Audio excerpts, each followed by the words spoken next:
Hello, जय हिंद, वंदे मातरम। मैं अभी आपको एक कहानी सुनाने जा रही हूँ जिसका शीर्षक है हवाएं होती हैं।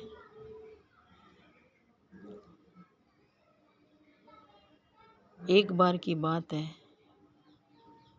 खेत से काम करके लौटती हुई एक माँ और बेटी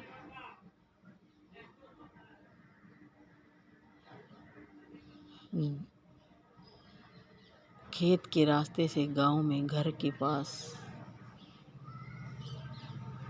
चलकर आ रही थी। काम करते करते उनको रात काफ़ी हो चुकी थी। अगले दिन का काम आज ही थोड़ा सा रह गया, निमट जाए, तो यह सोचकर वो देर तक लगी रही। और उसकी बेटी थी जो थोड़ी छोटी थी, वो वहीं पे खेलती रही।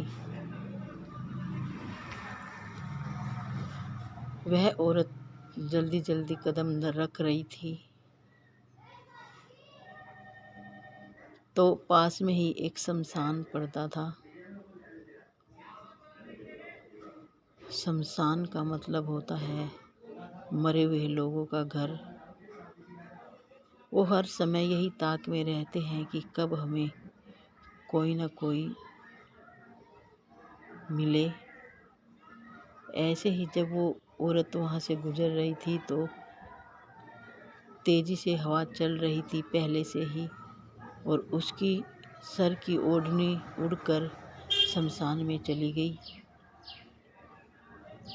अंधेरा भी था। औरत ने ध्यान ही नहीं दिया कि मैं अपनी ओढ़नी के पीछे पीछे शमशान में चली गई हूँ, और उस ओढ़नी को पड़ते ही एक आत्मा ने, हवा ने ओढ़ लिया था जो दिखाई नहीं देती थी, और उसी हवा को उस औरत ने अपने सिर पर ओढ़ लिया।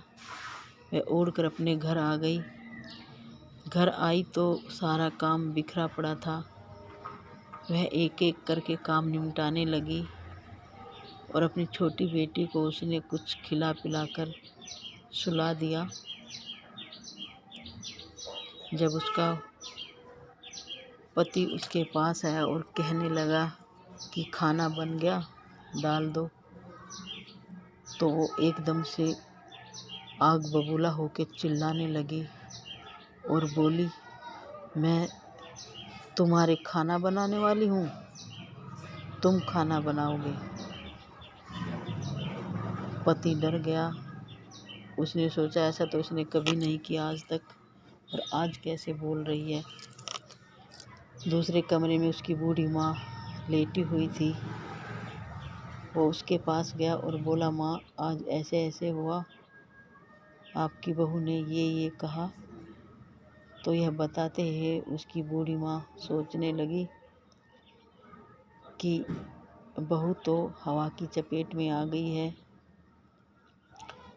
वह भगवान को मानने वाली औरत थी और रोज़ धूप पूजा अपने घर में करती थी।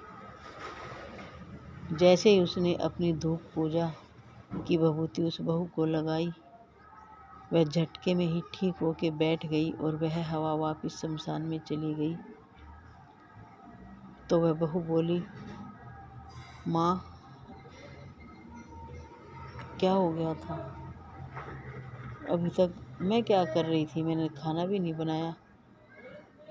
ऐसा कहते ही सासू ने बहू को गले लगा लिया और वह फिर अपने घर का काम करने लगी।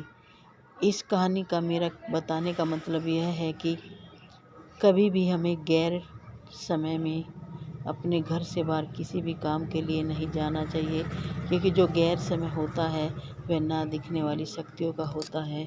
जय हिंद, वंदे मातरम।